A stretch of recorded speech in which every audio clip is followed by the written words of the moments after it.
श्री शंकर गीता अध्याय 10। एक दिव्य तेजोवलयामध्ये महाराज दिसत होते. गळ्यात रुद्राक्षमाळा रुळत होत्या. तसेच नागराजही सळसळत होते.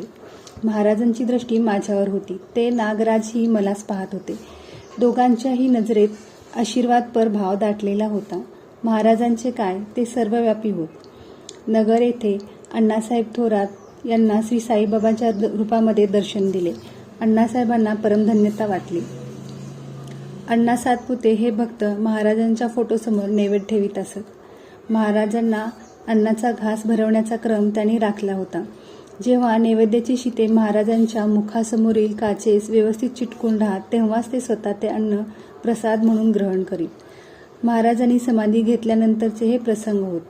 भक्ताचा भाव उत्कट असेल तर भगवंत कृपावंत होतोच. समाधीजवळ एक विवर आहे. महाराजांच्या समाधी मठातील पानसरे हे भक्त त्यांना झालेल्या दृष्टांताने चक्रावलेच.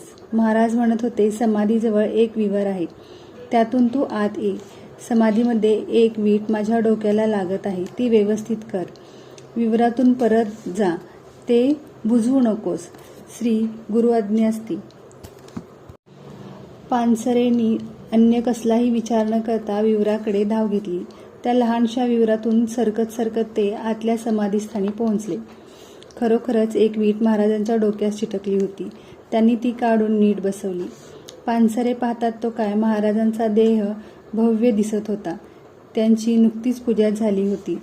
समोरील गुलाब पुष्पे अगदी टवटवीत असून उदबत्त्यांचा घमघमाट सुटला होता. जणू समाधीच्या वर होत असलेली पूजा महाराजांना व्यवस्थित मिळत होती. कुठे कोणास शंका असेल तर ती शंकेची वीट या नवलिलेने बाजूस होणार होती. त्यातच पानसरेने पूर्वसंचित थोर महाराजांच्या दर्शनाचे भाग्य त्यांना लाभले. हे विवरातून सरसरत बाहेर आले. समाधीत पाहिलेल्या दृश्याचे वर्णन ते उपस्थितांसमोर करू लागले. हिमालयातील वास्तव्याचा उलगडा. महाराज देहरूपाने कार्यरत असतानाची अशीच एक असंभव वाटणारी पण सत्य घटना. मुंबई येथील तात्या सहस्त्रबुद्धे यांना महाराजांनी गिरनारवर नेले. तिथे एक ठिकाणी जाताच तात्यांना म्हणाले, 3 दिवस इथेच थांब. सकाळ संध्याकाळ चहा घे, दुपारी मुठभर शेंगदाणे खा. एवढे सांगून ते कुठेतरी निघून गेले. तात्या सांगितलेला परिपाठ उरकत वाट पाहत आहेत. महाराजांचे 3 दिवस ते त्यात मानवजातीच्या किती रात्री आणि किती दिवस धरावे. तब्बल 3 महिन्यांनी महाराज परतले. तोवर मोठ्या निष्ठेने भक्त सहस्त्रबुद्धे तेथेच थांबले होते. महाराजांनी त्यांना गिरनारच्या अगदी वरच्या भागात नेले. तिथे एक शिळा लावलेली होती. ती काढण्याचा निर्देश महाराजांनी केला. तात्यांनी गुरुआज्ञाप्रमाण असे उच्चारून हात लावताच ती प्रचंड शिळा सहजपणे बाजूस सरकली आणि आत एक विवर दिसून आले. आत शिरण्याची वाट भली थोरली होती. त्यातून दोघेही आत उतरले. पुढे सरकत असताना महाराजांनी तात्यांना तेथील संकेत समजावले. कोणी काहीही तुला विचारले तर मुळीच उत्तर देऊ नकोस. तात्या पुढे, पाठीशी महाराज असा चालण्याचा क्रम होता. गुफेचा आतील आकार फारच मोठा होता. अंधारामध्ये ठेचळण्याची चिंता अजिबात उरलेली नव्हती, कारण दिव्य प्रकाश रस्ता दाखवित होता. एवढ्यात उसळलेल्या तेजस्वी प्रकाशशलाकांनी तो भाग उजळून गेलेला दिसला. एक महान सत्पुरुष उच्चासनावर विराजमान होते. त्यांनी आपले तपोजड नेत्र उघडून तात्यांना विचारले, कोण तू? इथे काय येत आहेस? तात्या सावध झाले. महाराजांनी मौन स्वीकारण्यास सांगितले होते. ते अगदी स्तब्ध राहिले. तेव्हा त्या महातपस्व्याने मागे उभे असलेल्या महाराजांकडे पाहिले. मात्र ते उद्गारले, महाराज, तब्बल 250 वर्षापूर्वी हिमालयात आपले दर्शन झाले होते. त्यानंतर हा आजचा अपूर्व योग. नरसिंह पादुकावरील उपचार. रुद्रघाटावरील यतिरुद्रावर. गाणगापूरचा एक अनोखा प्रसंग.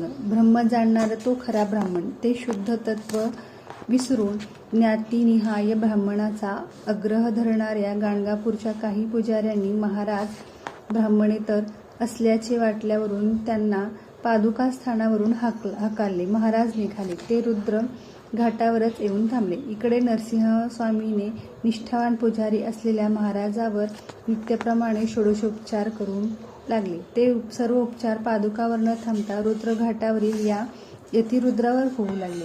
उपस्थित जन अचंबित झाले. आजूबाजूस कोणी नाहीत, पण यथासांग स्नान पार पाडले. पंचामृत स्नानही झाले. विविध फुले मस्तकी रुळू लागली. मनमोहक सुगंधी द्रव्ये परिसर दरवळला गेला. या दृश्यांच्या दर्शनार्थीने अहोभाग्य. सुरुवातीला पादुका मंदिरामध्ये मंत्रगजरात मग्न असलेल्या पुजाऱ्यांच्या ध्यानात ही बाब आली नाही. नंतर लक्षात आली तेव्हा भांबावून गेले. काही सोहळ्यातील पुजारी रुद्रघाटावर पाणी आणण्यासाठी आले असता त्यांनी महाराजांच्या चाललेल्या पूजा अर्चेचे दृश्य पाहून ताडले की पादुका मंदिरात होणाऱ्या उपचारांचाच हा क्रम दिसतो आहे. ते मंदिरात धावत गेले. मंत्रोपचार करीत पूजा उपचार समर्पित करणाऱ्या पण नरसिंहस्वामीच्या पूजा न स्वीकारण्याच्या कृतीने स्तंभित झालेल्या पुजाऱ्यांच्या कानी त्यांनी हे वृत्त घातले. भिकाऱ्यासारख्या दिसणाऱ्या व्यक्तीच्या मस्तकावर फुले पडत असल्याचे वृत्त ऐकून ते सर्वजण मंदिरातून रुद्रघाटावर पळतच गेले. आपण ज्यांना हाकाळले ती एक असाधारण विभूती असून आपल्या हातून नकळत चूक झाल्याचे त्यांनी कबूल केले. मग काय, सोहळ्याचे बंधन दूर होऊन अगदी पादुकाच्या स्पर्शालाही मान्यता मिळाली. हा योग अण्णासाहेब थोरातांच्याही नशिबात होता. जनार्दनबुवांना कुरवपूरमध्ये समाधी लागली. सोलापूरमधील शुभराय मठातल्या जनार्दनबुवासह ते एकदा कुरवपूरला गेले. एक रात्र तिथेच मुक्काम करून पहाटे ते तिथून बाहेर निघाले. एके ठिकाणी बंद असलेल्या दारावर लाथ मारून महाराजांनी ते उघडले. ती एक गुहा होती. आतमध्ये देव्हारा होता. त्यावर महाराजांनी जनार्दनबुवास बसवले आणि जोरात मुस्काटात लावली. त्यासरशी बुवांना समाधी लागली. नंतर महाराजांनी पुन्हा मुस्काटात मारताच समाधी उतरली. त्या जागेकडे निर्देश करीत महाराज म्हणाले, या कुरवपूर क्षेत्रामध्ये याच ठिकाणी श्रीपाद वल्लभ ध्यानस्थ बसत. महाराजांच्या बऱ्याच लीला सोलापूरमध्ये घडल्या आहेत. ते स्वतः म्हणत, खरे तर बालगंधर्वांना मुक्त करण्यासाठी मी सोलापूरमध्ये आलो, पण गंधर्व सोडून जनार्दनबुवाला धरले.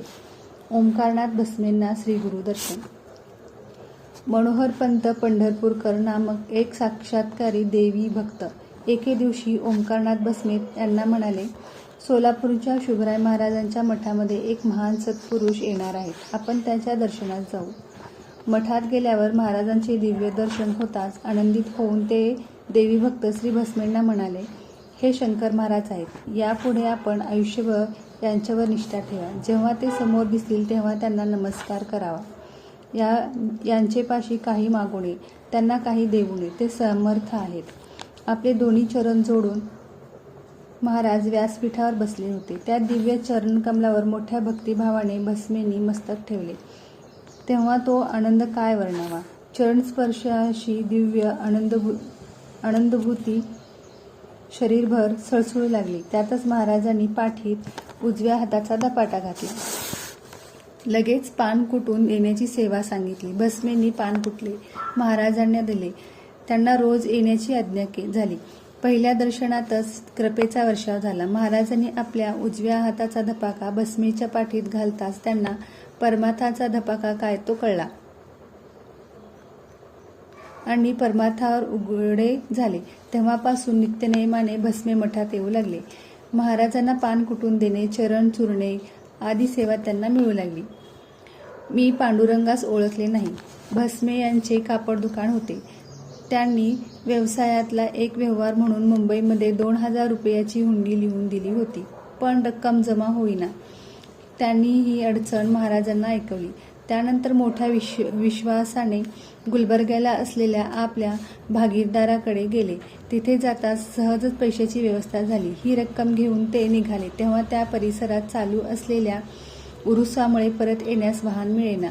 शेवटी ते चालतच निघाले. एकतर वेळ रात्रीची होती, त्यातच त्या भागात रात्रीच्या वाटमारीची भीती अधिक. तेवढ्यातच एक इसम लगबग चालत भस्मे यांना येऊन मिळाला. अतिशय उंच, खांद्यावर घोंगडी, हातात काठी अशा पेहरावात तो होता. राजकारण व अन्य वेगवेगळ्या विषयावर बोलत ते चालू लागले. त्याने भस्मे यांना पानसुपारीही दिली. तरीही तो चोर असल्याचा संभव भस्मेच्या मनात दाटच होता. बऱ्याच अंतरापर्यंत सोबत करून तो दुसऱ्या वाटेने निघून गेला. तेव्हा भस्मेंना हायसे वाटणे स्वाभाविकच होते. नंतर त्यांना गाडी मिळाली. ते तडक महाराजांच्या दर्शनास गेले. तिथे ते ऐकतात तर काय, महाराज संतापाने म्हणाले, खास तुझ्या सोबतीसाठी पांडुरंगाला पाठवले. त्याच्या हाती काठी अंगी घोंगडी अशी दिव्यदेही देवाला पाहून तू घाबरलास, त्याला चोर समजलास, त्यांच्याशी राजकारणावर बोललास. त्याने तुला पानसुपारी दिली, पण तू त्यांचे नावही विचारले नाहीस. काय हे? माझ्या पांडुरंगाला तू चोर समजलास. भस्मे यांनी हे ऐकताच त्यांना आपला घोर अपराध समजला. त्यांनी चटकन पुढे होऊन महाराजांचे चरण घट्ट धरले. महाराज, क्षमा करावी, चूक झाली. मी पांडुरंगास ओळखले नाही. अर्थात भस्मे हे भक्तिश्रेष्ठी मोठे, ते असोत वा श्री शंकर महाराज अथवा पंढरीची विठुमाऊली, एकमेकांचे अधिकार काय ते स्वतःच जाणोत. महाराज मुखास गुलाबपुष्पाचा सुवास. श्री शंकर महाराजाचे स्वरूप तर काही औरच. त्यांचे लाडके भक्त मोठ्या प्रेमाने त्यांना काही बाही विचारू शकत. एकदा महाराज बादलीभर दारू प्याले, तेव्हा भक्त रामभाऊ कोराड मास्तर महाराजांना कळवळून म्हणाले, महाराज, आज तुम्ही बादलीभर दारू प्याला, तुम्हाला हे शोभते काय? हे ऐकून महाराज मास्तरांना शिव्या घालू लागले. म्हणाले, मी दारू प्यालो असे म्हणतोस, घे माझ्या मुखाचा वास. असे म्हणून त्यांनी आवासला. तेव्हा त्या शुभप्रद मुखातून गुलाबपुष्पाचा मनमोहक सुगंध येऊ लागला. दारूचा किंचितही दर्प राहिला नाही. कोराड चकित झाले होते. सिगारेटची राख भक्तांचा अंगारा. महाराजांची सिगारेट शिलगावण्याची पद्धत औरच. सिगारेटचा एक डब्बा, त्यात 50 सिगारेट्स.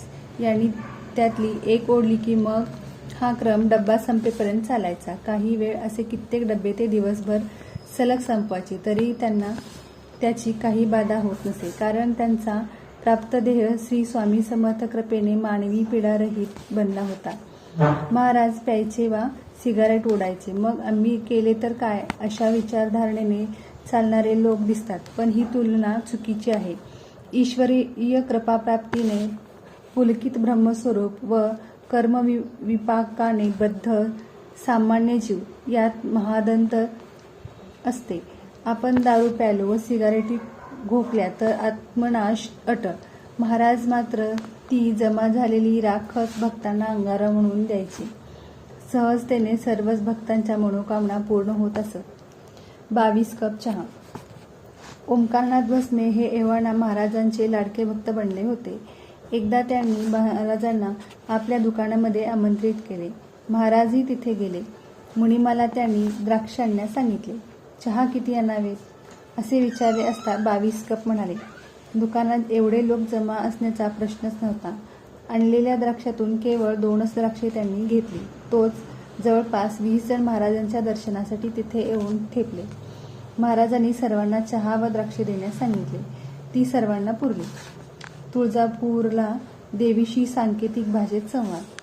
सन 1946ला महानवरात्रीतल्या अष्टमीच्या दिवशी सोलापूरच्या भक्तमंडळी समवेत महाराज तुळजापूरला होते. प्रचंड गर्दी होती. जोशात आलेल्या भस्मेंनी राजेशाही थाटात आरोळी ठोकली. हट जाव असे म्हणता लोक बाजूला सरकले. महाराज भस्मेंना घेऊन थेट देवीच्या गाभाऱ्यात शिरले. तेव्हा महाराज देवीशी वैशिष्ट्यपूर्ण आवाजात सांकेतिक भाषेत बोलले. नंतर दोघेही तिथून बाहेर येत मागील दरवाजाकडे आले.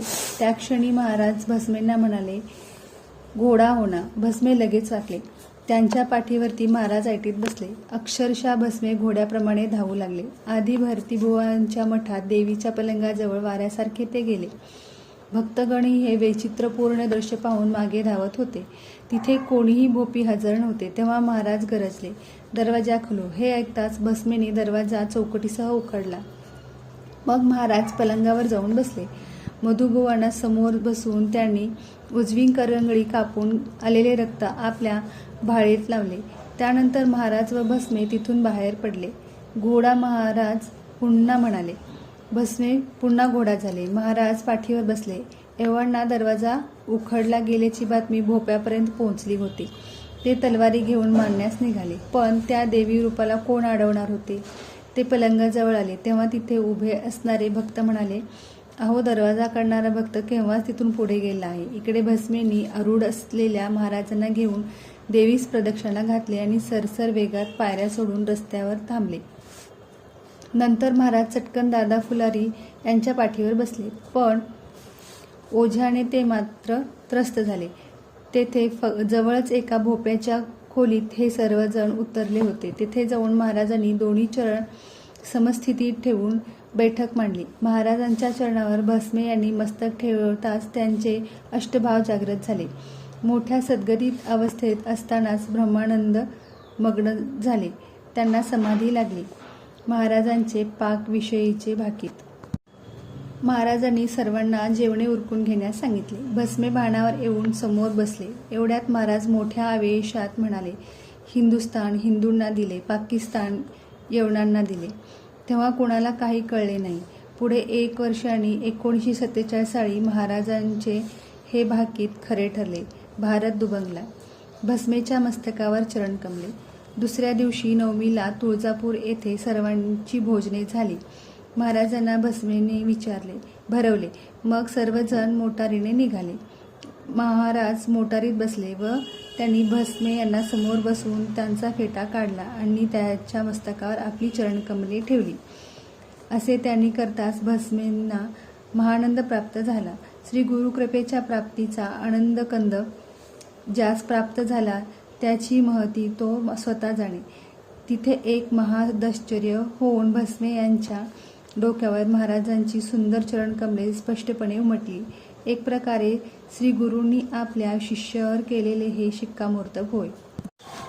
धंदा मांडला आहेस का तू? एक मेहबूब नामक यवन सत्पुरुष महाराजासमोर आला. महाराज त्याला म्हणाले, धंदा मांडला आहेस का तू? एवढ्यासाठी का तू जन्मलास? त्याची काय चूक होती हे त्याने त्यालाच ठाऊक.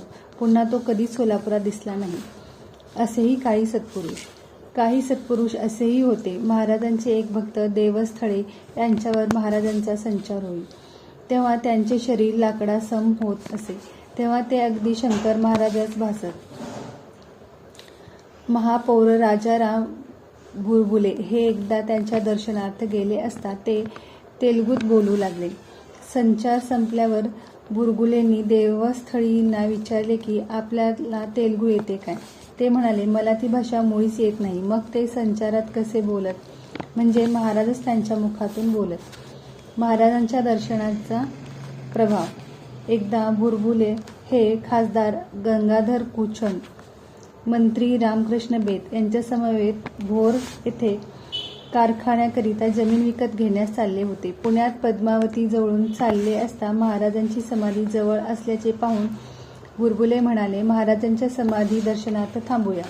तेव्हा बरोबरीचे दोघे म्हणाले, येताना पाहू. ही मोटार जोरात चालली असताना नेमकी समाधी मठासमोर बंद पडली. गाडीचा चालक निष्णात तर होता, शिवाय मोटार दुरुस्तीची त्याला बरीच माहिती होती. त्याला गाडीमध्ये काही दोष आढळेना. शेवटी तो वेगळा मेकॅनिक बोलवण्यासाठी गावात गेला. तेव्हा बुरबुल्यांच्या विनंतीवरून मधल्या वेळेत शंकर महाराजांच्या समाधीचे दर्शन घेण्यासाठी सर्वजण आले. मठामध्ये समाधीस लागून महाराजांची मूर्ती आहे. त्या मूर्तीच्या मुखात कोणीतरी सिगारेट पेटवून दिल्याचे दिसत होते. विशेष म्हणजे सिगारेटमधून धूर निघत होताच. महाराजांच्या नाकातून तो निघत असल्याचे स्पष्ट दिसत होते. हे दृश्य पाहून तिघेही चकित झाले. रस्त्यावरचा प्रसंग वेगळाच. गावात कुठेच मेकॅनिक न सापडल्याने ड्रायव्हर परतला. तिथे हे तिघेही उभे होते. ते गाडीत बसले. ड्रायव्हरने गाडीत बसून सहजच गाडी चालू करून पाहिली असता ती चालू झाली. विशेष म्हणजे भोरची जमीन त्यांच्या अपेक्षेपेक्षा अगदीच अल्प किमतीत मिळाली. हा महाराजांच्या दर्शनाचाच प्रभाव होय, असे बुरबुल नेहमी भक्तिभावाने सांगत असत.